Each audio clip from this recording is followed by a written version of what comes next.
Hey, magandang gabi muli mga kapatid. Tayo ay sama-sama uli sa gabing ito.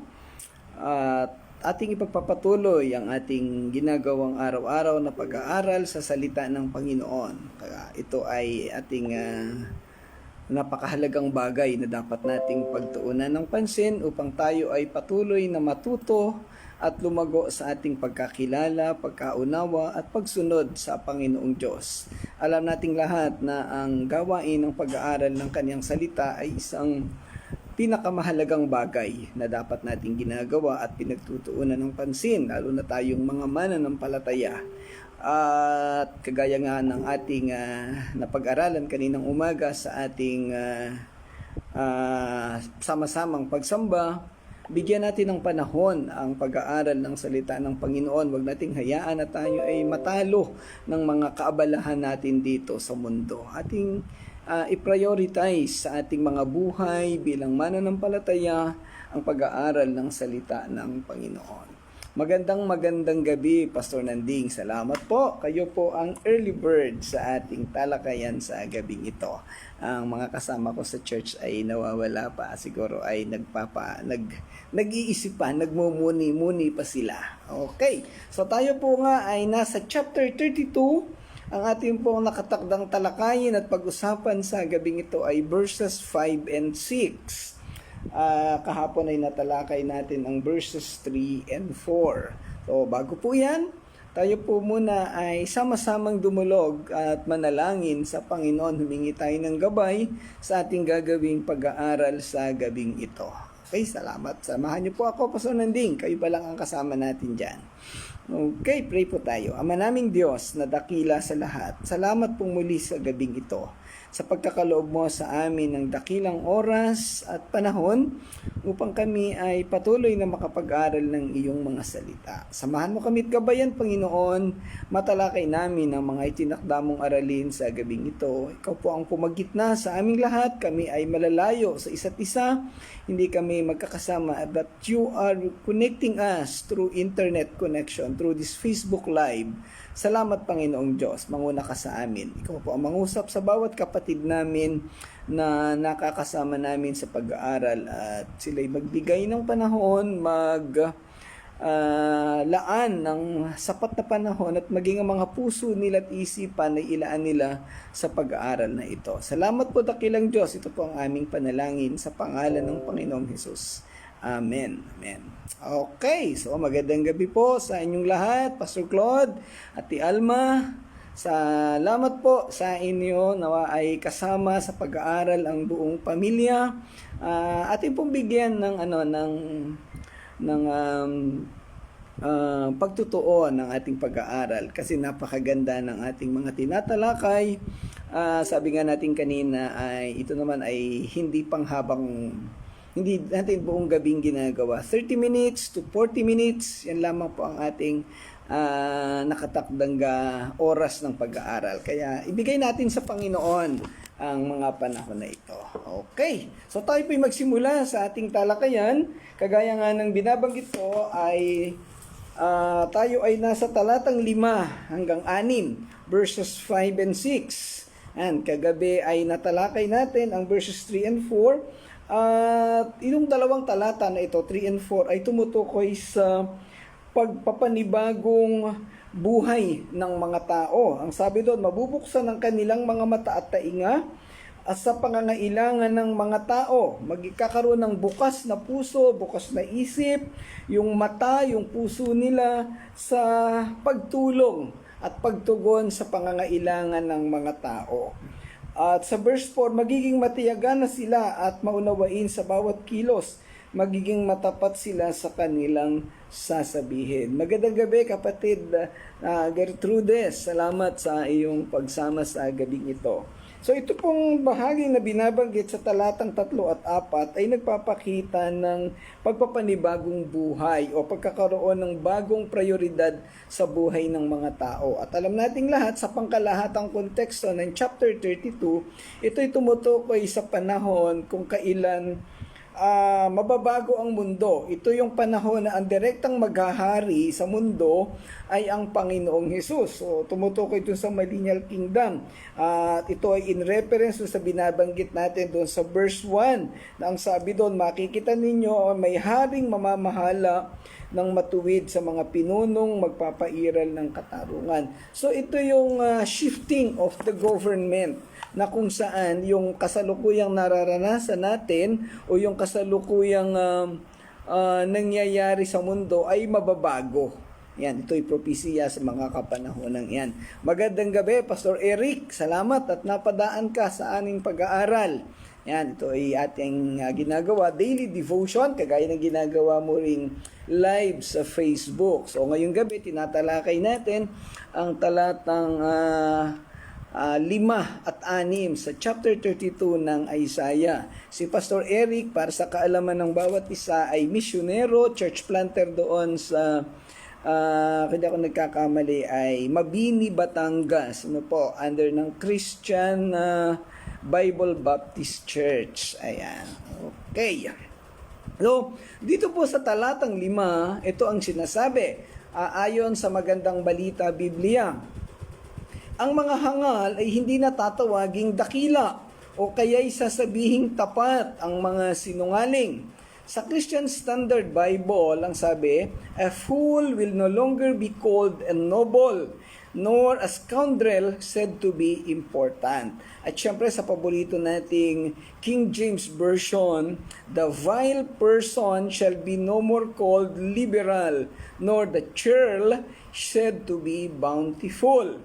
Ang konteksto ng talatang ito ay nakasentro sa mga propesiya at pahayag tungkol sa hinaharap ng Israel at Juda. Sa kabanatang ito, binanggit ni Isaiah ang tungkol sa matuwid na hari na mamumuno sa katuwiran at katarungan at ang pagkakaiba sa pagitan ng pangungunang matuwid at masama. Sa talatang ito, partikular na tinutugunan ni Isaiah ang pagbabagong magaganap sa lipunan kapag ang matuwid na hari ay umupo na bilang tagapanguna. So ito, again, ito yung binabanggit doon sa verse 1 na nagsasabing, makikita ninyo may haring mamamahala ng matuwid at mga pinunong magpapairal ng katarungan. So ito yung shifting of government buhat doon sa gobyerno na corrupt, pangit, may mga nang-aapi, magiging isang pamahalaan na ang pangunahing katangian ay katuwiran at katarungan. At nandun yung equality, may i-address yung mga pangangailangan ng mga tao o ng mga mamamayan. Kabaligtaran din sa nangyayaring kapamahalaan doon sa panahon ni Propeta Isaiah o doon sa Israel. Okay. May dalawang mahalagang salita na mababasa sa talatang ito.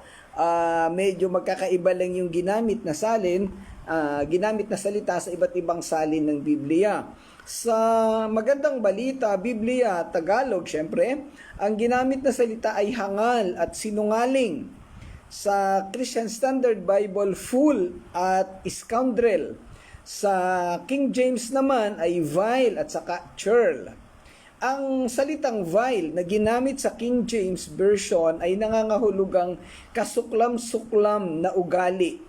At sa original na salitang Hebreo, ito ay nagpapakita ng isang napakasama, napakapangit na ugali na hindi natin magugustuhang makita o masaksihan. At ito'y nagdadala ng mga pangit na resulta sa mga tao. Ang katumbas nito sa salitang Ingles ay yung fool o kaya ay hangal na naging pamilyar tayong lahat sa mga naunang pag-aaral natin sa aklat ng Kawikaan. Ang salita namang churl ay isang termino na tumutukoy sa isang taong makasarili, maramot o masama ang loob. Sa talatang ito, ang dalawang uri ng mga individual ay pinaghahambing buhat sa liberal at masagana o bountiful. So makikita natin doon sa salin sa magandang balita, ang mga hangal ay hindi natatawaging dakila o kaya'y sasabihing tapat ang mga sinungaling. The vile person shall be no more called liberal, nor the churl said to be bountiful. And sa salin sa magandang balita, ginamit ang mga salitang hangal at sinungaling na pinaghambing naman sa mga katangian ng dakila at tapat. So makita natin yung contradiction, no? Nangangahulugan ito na sa sitwasyon noong panahon ni Isaiah, ang mga taong hangal ay itinuturing pa na dakila at ang mga sinungaling ay tinuturing na mga tapat. Ito ay laganap na katangian ng mga tao sa panahong iyon na nagdulot sa kanila ng kawalan ng pananampalataya at pagsunod sa Diyos. Ang mga ugali nilang pagiging mapagmataas, mapang-api ng ibang mga tao ay dito nagmumula.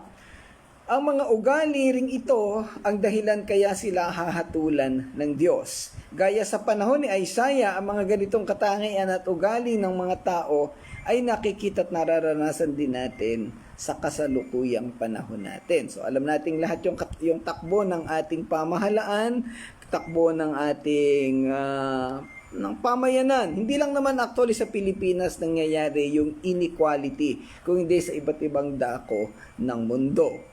Sa kabanatang ito, tinatalakay na ang mga ganitong ugali ay mawawala sa panahon na ang bagong hari o yung tinatawag na makatuwiran at makatarungang hari ay mamumuno sa mundo.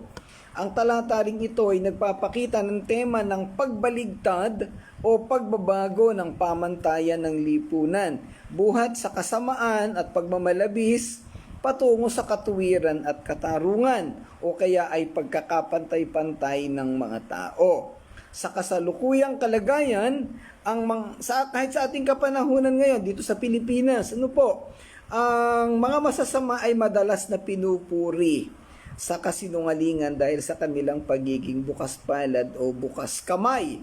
Yung bang kunwari tumutulong, namimigay ng mga ayuda o kung ano-ano pang mga bagay-bagay. At pag tayong mga nangangailangan, let's say merong nangailangan ng pambayad sa ospital, lumalapit tayo sa mga politiko. So, ang nangyayari, na itataas natin o napapasalamatan, napapupurihan ang mga politiko. Pero hindi natin alam, ang ipinapamigay nila sa atin ay pera na dapat ay talagang sa atin mapunta. Dahil ito'y pera na nagmula sa kaban ng yaman. Yun po nagbibigay ng mga politiko. Bibihira lang po dyan ang nagbibigay galing sa kanilang personal na pera. Lahat dyan ay pondo na nanggaling din sa gobyerno. Inutang ng Pilipinas sa iba't ibang bansa, pinadaan sa kanila para ibigay sa mga tao, para gamitin sa kaiuunlad ng mga tao. Subalit kalimitan ay ginagamit nila sa sarili nilang kapakinabangan. Tapos pag itong mga tao na walang alam sa katakbo ng gobyerno ay lumapit, ay sa kanila bibigyan. Tapos sila ngayon ang magiging sikat o sila yung mapaparangalan. Samantalang ito ay karapatan ng mga tao na po napakaraming issue nangyayaring ganyan sa Pilipinas. Ang isinusulong ng maraming mga totoong makabayan ay yung pag nagkasakit ka, pag nangailangan ka ng tulong, pupunta ka na lang sa isang agency, halimbawa sa ospital. Hindi mo na kinakailangang pumila sa Philippine Charity Sweepstakes, sa DSWD, o sa opisina ng mga congressman at mga senador.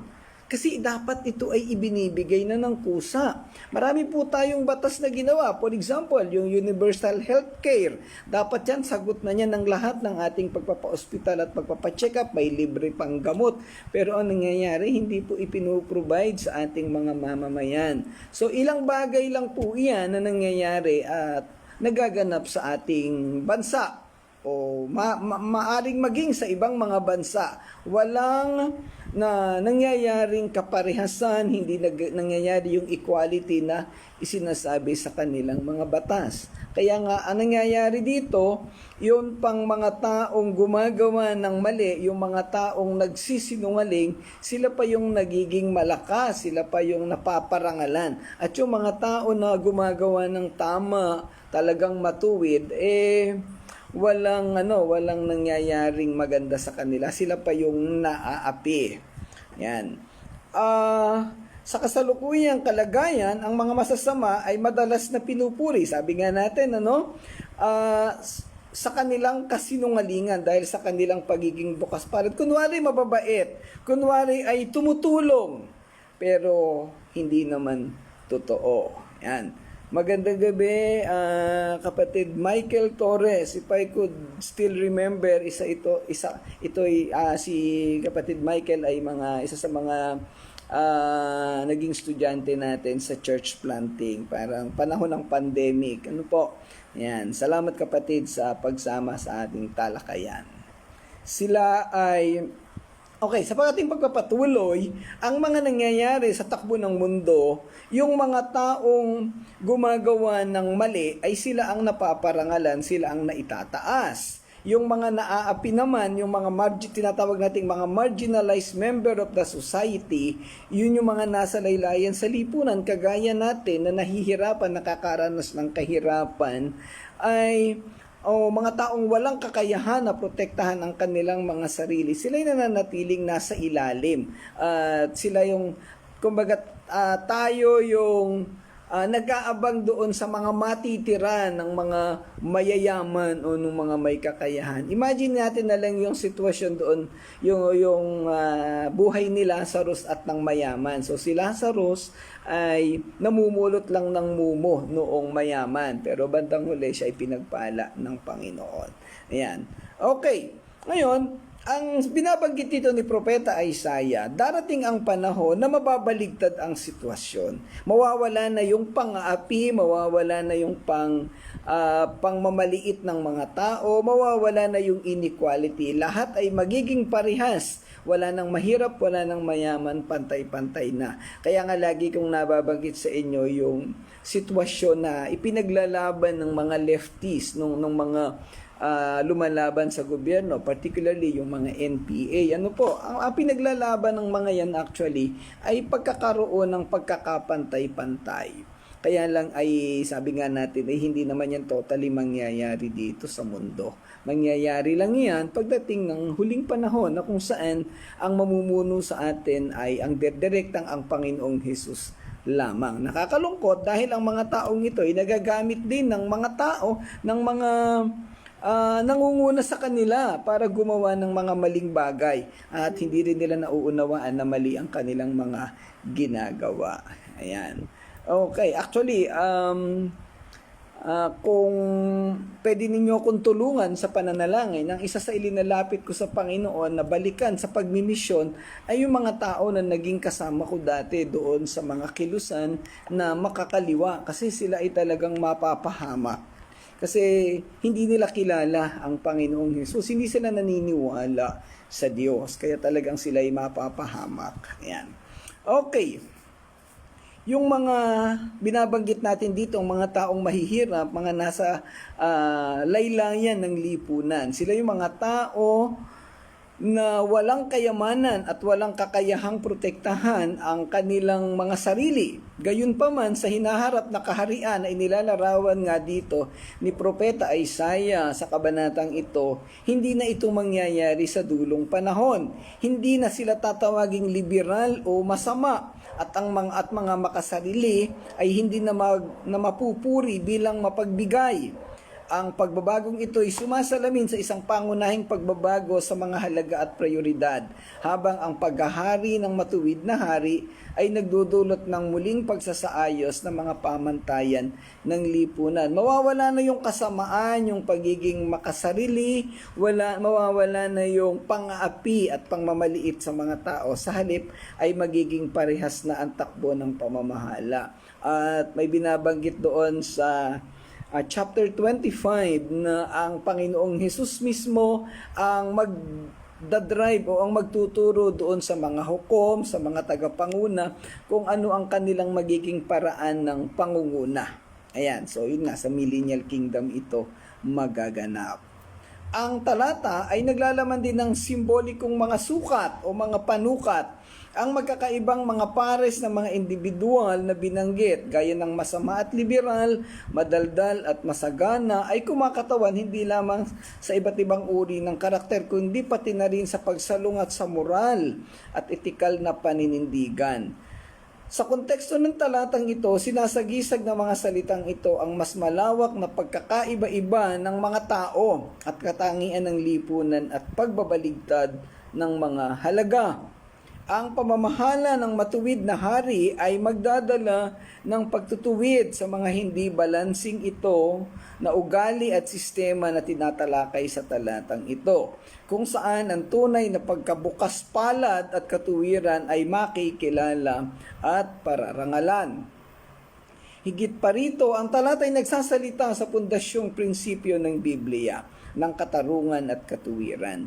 Sa buong aklat ng Isaias, may pare-parehong tema ng pagmamalasakit ng Diyos sa katarungan at katuwiran. At ang banal na pangako ng isang darating na Mesiyas na magtatatag ng mga pagpapahalagang ito sa mundo. So alam nating lahat na babalik ang Panginoong Hesus dito sa lupa at doon ay itatatag niya ang kanyang kaharian. At pag itatag na ang kanyang kaharian, siya ang mangunguna at ito nga mangyayari yung equality na tinatawag natin, yung pagkakapantay-pantay kung saan wala nang mahirap, wala nang mayaman. Lahat ay pare-pareho na. Ayan.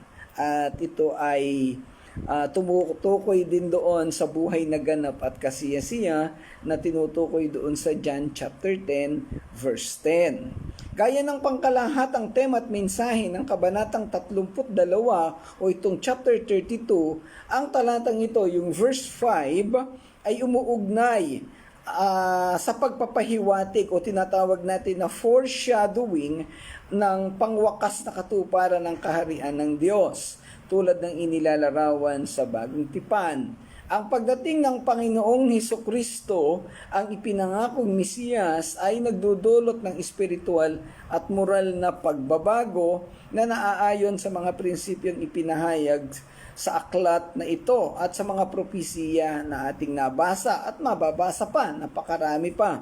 Ang ganitong tema ay mauunawaan bilang isang propesiya at pangitain ng sukdulang tagumpay ng katwiran at katarungan sa pamamagitan ng gawaing pagtubos ni Kristo.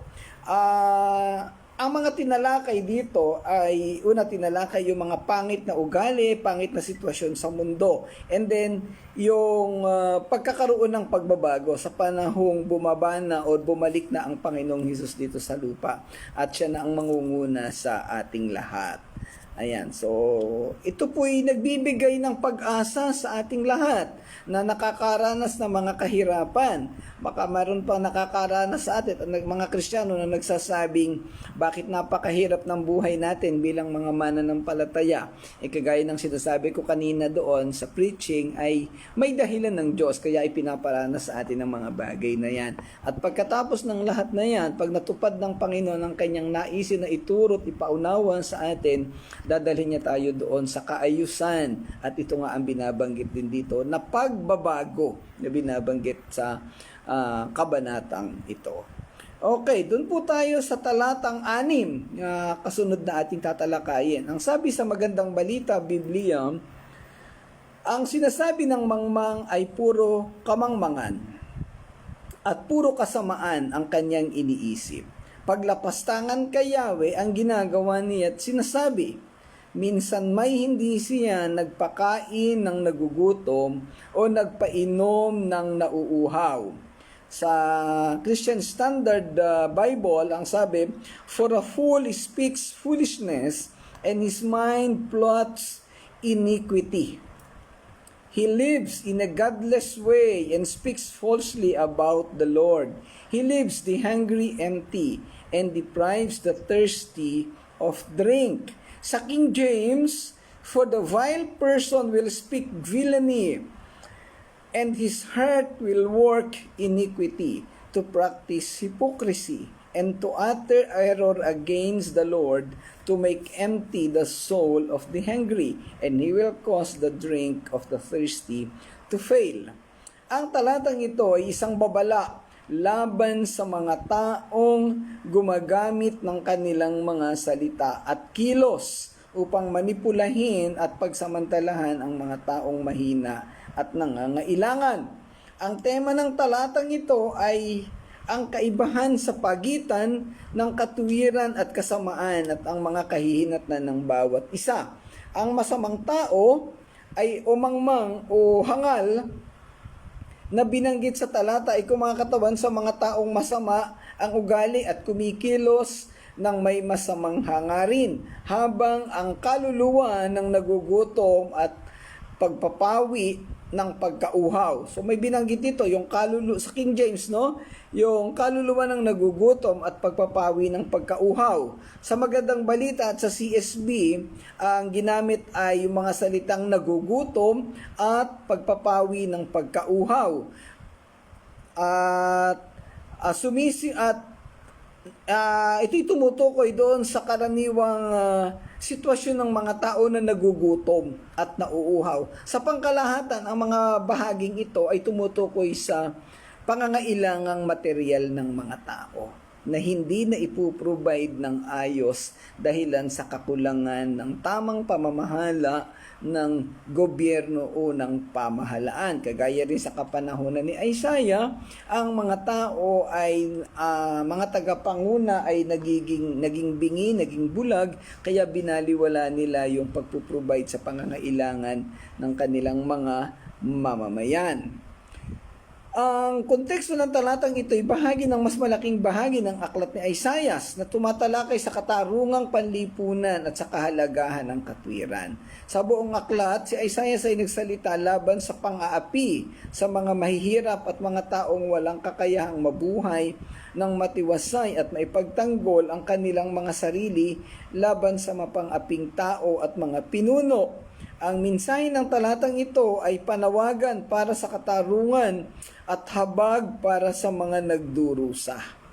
Ang partikular na talatang ito, verse 6, ay nagsisilbing babala laban sa mga naghahangad ng pagsamantalahan at saktan ang iba, na nagpapakita ng mas malawak na mga tema ng katarungan at katuwiran sa sentro ng aklat ni Isaiah. Magandang gabi, Ate Lily. Salamat at napadaan ka sa aming pag-aaral. Si Ate Lily ay buhat sa Tagkawayan, Quezon, pinsang buo ni Mrs. Ang simbolismo sa talatang ito ay makapangyarihan at nakakapukaw, nakakagising ng damdamin. Ang masamang tao ay kumakatawan sa mga kumikilos ng may masamang hangarin at panlilinlang, gamit ang kanilang mga salita at kilos upang saktan at manipulahin ang iba. Ang puso na gumagawa ng kasamaan ay nagsasalita sa mga pansariling motibasyon at intensyon ng masama na nagbibigay diin sa lalim ng kanilang katiwalian na ginagawa. Kagaya rin ang nangyayari sa ating kasalukuyang panahon. Yung mga tao, lalo na ngayon eleksyon, yung mga kumakampanya dyan ay parang andaling lapitan at parang napakababait. Ang gaganda ng ngiti pag tiningnan mo sa mga poster, sa mga tarpaulin. Pero pagkatapos ng eleksyon, ano na kaya ang itsura nila at nasaan na kaya sila? So ingat po tayo sa ating pagboto. Ang simbolismo sa talatang ito ay makapangyarihan at nakakapukaw. Ang masamang tao ay kumakatawan sa mga kumikilos ng masamang hangarin. Yun nga, nanlilin lang. At ang pagbanggit ng pagsasagawa ng pagkukunwari ay nagpapakita ng kawalang katapatan at gawain ng mga masasama, mga taong makasarili, walang inisip kung hindi ang kanilang sariling kapakinabangan. At naandun pa yung sitwasyon na minamanipula nila, ginagamit ang mga tao o ang sitwasyon ng mga tao para sila ay makinabang. Ayan, napakarami pong ganyan. Ang daming programa sa gobyerno, yung tupad, yung 4Ps, ano pa ba, na sa halip na makaabot sa mga taong nangangailangan ay napapapunta sa bulsa ng mga taong makasarili. Ayan, okay lang po kung marinig nila kasi yun naman ang katotohanan. Ang imahe ng paggawa ng walang laman, ang kaluluwa ng nagugutom at nagiging sanhi ng inumin ng nauuhaw ay isang matinding paglalarawan ng pinsala at pagdurusa na idinudulot ng mga gawain ng masasama. Particularly, ang tinatalakay po dito ni Propeta Isaiah, yung mga tagapanguna, yung mga hukom, yung mga propeta, yung mga pari, yung mga saserdote nung kapanahunan ng lumang tipan, yung mga namumuno sa kanila. Again, ito yung binabanggit ni Propeta Hosea na naging dahilan kaya napapahamak ang mga tao sa Israel. At sa panahon natin, sino ba ito? Ito yung mga opisyal ng gobyerno, ito yung mga namumuno na mga senador, mga congressman, governor, mayor, lahat na mga hukom sa mga korte, sa mga iba't ibang napakaraming korte sa Pilipinas, iba't ibang level. At yung mga tao, posibleng mga tao sa Malacanang at iba't ibang departamento ng gobyerno, na sa halip na gawin ang kanilang trabaho, tumulong sa kapwa, sa mga mamamayan, ay sinasarili ang mga resources at kayamanan ng bayan. So, bandang huli ay naghihirap ang mga tao. Pagdating ng panahon, ng pagdating ng Panginoong Hesus, babalik ka rin niya ang sitwasyon. At itong mga nakakaranas ng hirap ngayon, na mga nanampalataya ay makakaranas ng pagbabago at kaayusan sa kanyang mga ginagawa. O, napadaan si Tin. Salamat sa iyong pagdaan. Sa pangkalahatan, ang talatang ito ay isang makapangyarihan at nakakapukaw na pahayag laban sa kasamaan at pagkukunwari na nagbibigay diin sa kahalagahan ng katarungan at habag para sa mga mahihina at nangangailangan.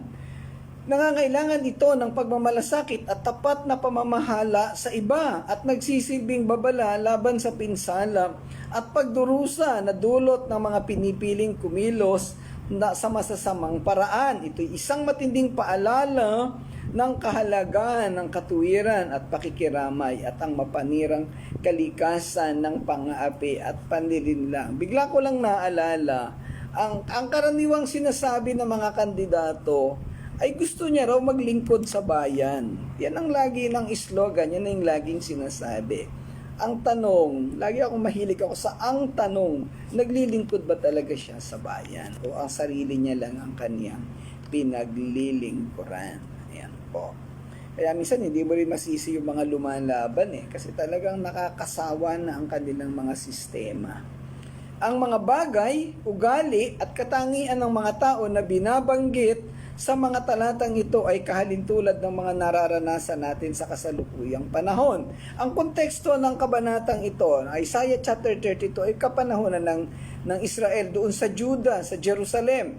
Panahon ni Haring Hezekiah at ng mga sumunod na hari sa kanya. Pero makikita natin, parehas ng nangyayari sa ating kasalukuyang panahon. At yung pang-aapi ng mga makapangyarihan, ng mga mayayaman, ay siyang nangingibabaw, siyang namamayagpag sa ating mundo. Napakalawak ng mga kasamaan sa ating panahon, saan mang dako ng mundo. Hindi lang naman sa Pilipinas. Para parehas naman. Hindi lang naman Philippine government ang corrupt. Maraming bansa. In fact, yung isang bansa na pinagtrabahuhan ko, Papua New Guinea, ito'y walang maipasweldo sa kanilang mga tauhan. Bakit? Kasi yung pera ay hindi malaman kung saan nakapunta. Samantalang napakayaman sa mga natural resources ng bayan na ito. Ayan. Okay. Ang korupsyon, panlilinlang sa gobyerno, pagmamalabi sa kapangyarihan upang makamit ang mga pansariling kagustuhan at kapakinabangan ay kalat sa bawat bahagi ng mundo gaya sa ating bansa. Maraming mga mahihirap na nananatiling mahirap at naghihikahos habang ang mga may kaya o mayayaman ay patuloy na namamayagpag sa kapangyarihan at gumagawa ng mga bagay na sumisira at nagpapabagsak ng moral ng mga tao. Well, sa darating na panahon, ang mga bagay na ito'y mababaligtad at ang Panginoong Diyos na mismo ang hahatol sa kanila. Mga kapatid, ang talata na ating pinag-uusapan, particularly yung buong chapter 32, lumalarawan ito at nagpapakita ng sitwasyon ng pamamahala ng mga tao. Wag na po tayong lumayo. Dito sa Santo Tomas, bakit maraming barangay na walang tubig? Particularly sa San Rafael, si Kuya Bob hirap na hirap ng mag-igib yan. Bakit walang tubig sa San Rafael? Samantalang may napakalaking kumpanya ng Prime Water na naging concessionaire ng tubig. Ano kaya ang dahilan? Maraming tubig. Ang tubig ay natural resources. Ito'y free na nakukuha sa ilalim ng lupa. Ito'y biyaya ng Diyos. Pero bakit walang nagagamit o na-distribute ang mga tao? Ano sa palagay ninyo? Ano ngayon ang ginagawa ng ating gobyerno, ng ating pamahalaan? Eleksyon. Yung mga taong nangangako o nagsasabing aayusin nila ang pamahalaan, yung maglilingkod sa bayan, sila po mismo ang dahilan bakit wala tayong magamit na tubig sa ating bayan. So, mga kapatid, hindi ko alam sa lugar ni Pastor Nanding kung ganyan din ang sitwasyon. Kahit saang lugar, ang mga politiko, sa halip na tumulong sa ating bayan, sila ang nagpapahirap. So, tayo po'y maging matalino sa pagboto natin sa Mayo 12 para maging maayos. Somehow, makaranas ng kaayusan ng ating bayan. No po, bagamat alam natin na yung sinasabi nating total na kaayusan ay hindi naman talaga mangyayari. Dahil sabi nga natin, ito'y mangyayari doon sa panahon ng Millennial Kingdom. Pero still, meron po tayong responsibility, lalo na sa usapin ng pagboto at paglalagay ng mga taong mamumuno sa ating bayan. Nandito pa tayo sa mundo eh. So, ito po ay collaborative effort. Ito'y pagtutulong-tulong ng bawat isa sa atin. Ilagay sa pwesto ang tamang kandidato or posisyon o tatakbo mamahala sa ating pamahalaan. Magandang gabi, Kuya Danny. Nawa ay medyo na-late ka sa iyong pagsama, so sana ay lagi kang makasama sa ating pag-aaral. Ayan. Welcome na welcome kayo na pumunta sa church. Kapitbahay lang naman namin kayo dyan. Okay, so tatandaan lang uli natin mga kapatid, napakarami nating nararanasan na kahirapan at kabigatan dito sa mundo. Hindi natin ito totally mababago, kagaya ng lagi nating pinag-aaralan, pero ang lagi nating tatandaan, merong dahilan ng Diyos. Bakit ipinaparanas niya sa atin ang hirap at kabigatan? Pwedeng iniintay niya na tayo lumapit sa Kanya, o yung mga taong gumagawa ng mali ang siyang lumapit sa Kanya. Kaya wag tayong hihinto, wag tayong magsasawa. Hindi man natin makamit ang lubos na kagandahan dito sa lupa, buong katiwasayan, kayamanan o kung anumang magagandang bagay, pagdating ng huling panahon, doon natin ito mararanasan. So tayo magtiyaga, manatili tayo, kumapit tayo sa Panginoon, at siya ang magbibigay ng katugunan sa lahat ng ating mga kabigatan at kahirapan. Okay, so hanggang doon lang po ang ating talakayan sa gabi pong ito. Kung meron po kayong mga katanungan, marami akong nabanggit na mga delikadong bagay, ay pwede po natin itong pag-usapan sa mga susunod na araw, o pwede po kayong mag-comment, mag-message para mas matalakay pa natin ng ibang ng mas malawak pa. Ayan, so pansamantala, tatapusin natin ang ating talakayan sa gabing ito, at bukas ay ipagpapatuloy natin sa verses 7 and 8. Okay, samahan po ninyo ako sa ating pangwakas na panalangin. Dakila naming Diyos, Panginoon naming Ama, tunay na Ikaw ang Diyos na dakila sa lahat. Ikaw ang nagkakaloob ng lahat ng aming mga pangangailangan. Maaring hindi magaganda o kalugod-lugod sa amin ang sitwasyon na nararanasan namin. Pero kami naniniwala, Panginoon, na may layunin Ka sa mga bagay na ito. At hindi mo hahayaan na kami ay totally mapahamak o makaranas ng mga mabibigat na sitwasyon. Ikaw ang gagawa, Ikaw ang kukontrol sa lahat ng bagay Ito ko magpo-provide ng aming mga pangangailangan. Salamat po dakilang Diyos sa lahat ng ito. Pagpalain mo po't gabayan ng bawat isa na kasama naming nag-aaral, nawa ay nauunawaan nila ang kahalagahan at kagandahan ng iyong mga salita. At ito ang maging panimula at instrumento upang sila'y magkaroon ng totoo at tapat na pananampalataya sa iyo upang sa pagdating ng huling panahon ay magkasama-sama tayo diyan sa iyong kaharian sa langit. Salamat po dakilang Diyos, pagpalain mo po ang bawat isa. Ito po ang aming dalangin sa pangalan ng Panginoong Hesus.